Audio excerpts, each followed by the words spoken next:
Assalamualaikum warahmatullahi wabarakatuh. Salam sejahtera bagi kita semua. Selamat pagi anak-anak ibu yang ada di rumah. Semoga anak-anak ibu selalu berada dalam keadaan sehat. Sebelum kita memulai pembelajaran, ada baiknya kita berdoa menurut agama dan kepercayaan kita masing-masing. Berdoa dimulai.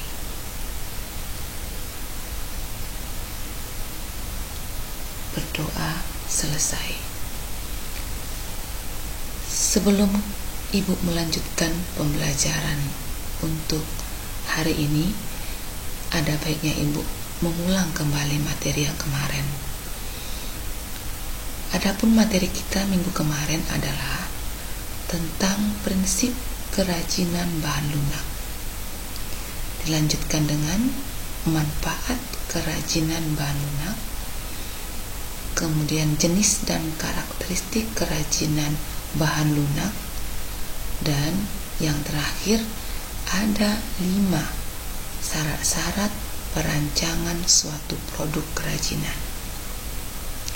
Sekarang ibu mau tanya dulu, apakah Anda masih ingat materi yang kemarin? Ada berapa prinsip kerajinan bahan lunak? Ya, betul anak ibu, ada 3. Ada 3 prinsip kerajinan bahan lunak. Yang pertama apa anak ibu? Keterampilan tangan.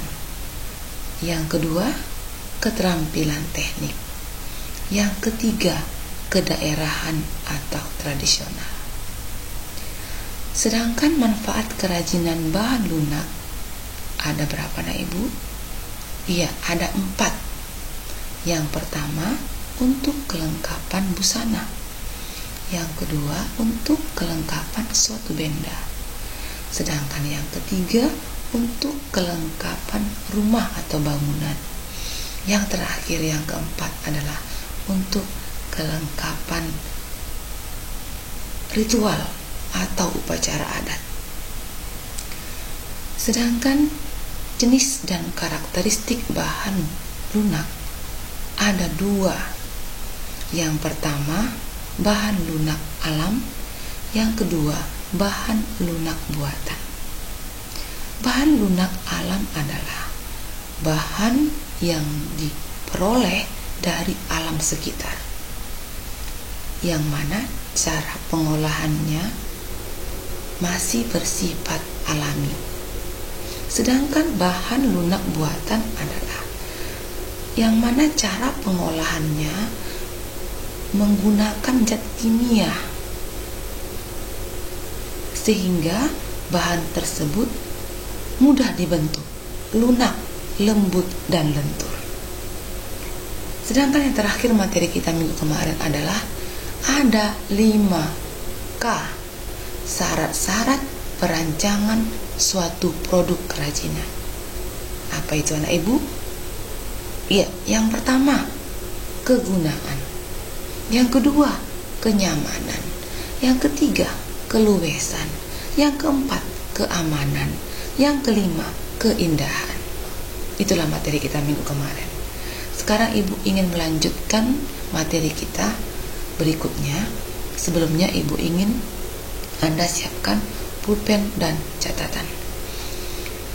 Kita lanjutkan materi kita yang sekarang ini adalah 8 proses perancangan produk kerajinan. Ada 8 anak ibu proses perancangan produk kerajinan. Yang pertama, tentukan bahan kerajinan apa yang mau Anda buat. Yang kedua, cari ide dari berbagai sumber.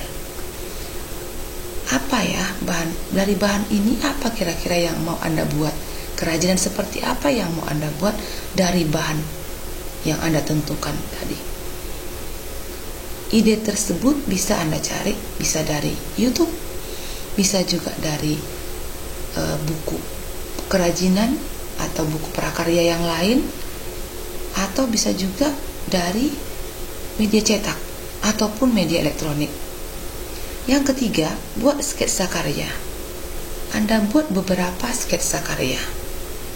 Yang keempat, dari beberapa sketsa karya yang Anda buat tersebut, tentukan sketsa mana yang terbaik menurut Anda.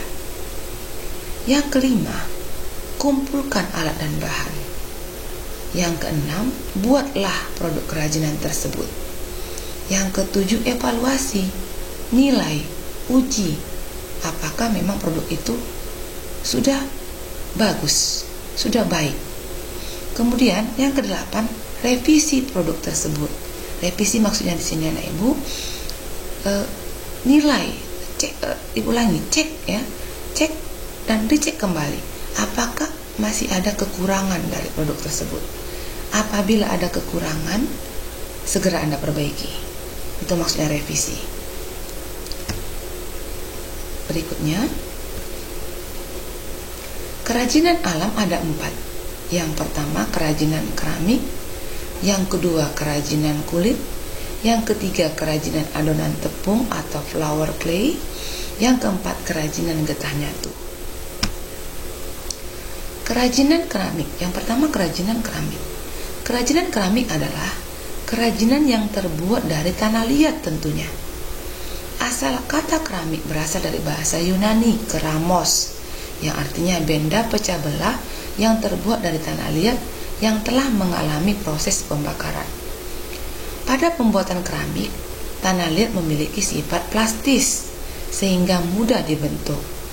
Setelah itu dibakar dalam tingkat pembakaran suhu 600 derajat Celcius sampai 1300 derajat Celcius sesuai jenis tanah liatnya, sehingga tanah liat menjadi keras, padat dan kedap air. Bahan untuk pembuatan kerajinan keramik adalah tanah liat. Bisa Anda lihat gambarnya. Yang B, alat yang digunakan dalam pembuatan kerajinan keramik meliputi: yang pertama, butsir. Yang kedua, kawat atau benang pemotong tanah.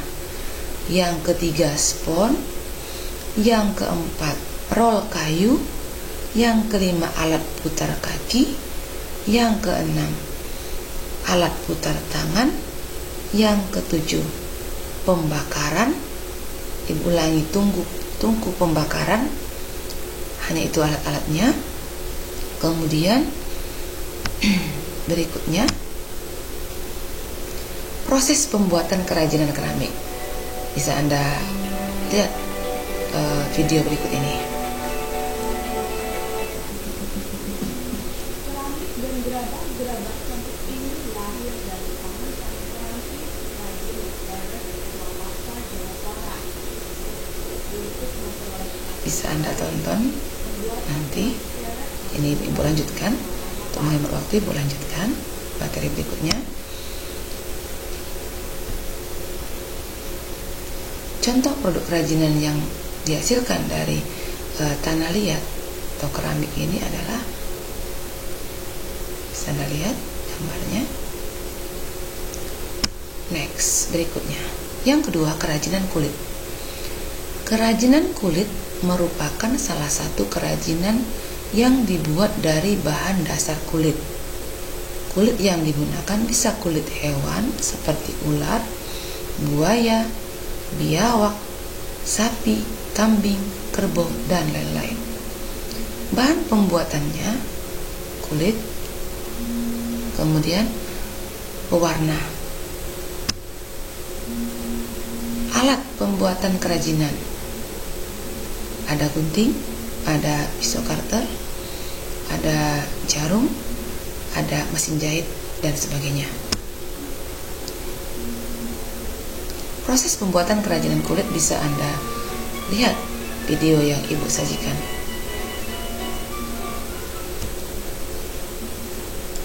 Kemudian proses, Ibu ulangi, contoh produk kerajinan kulit.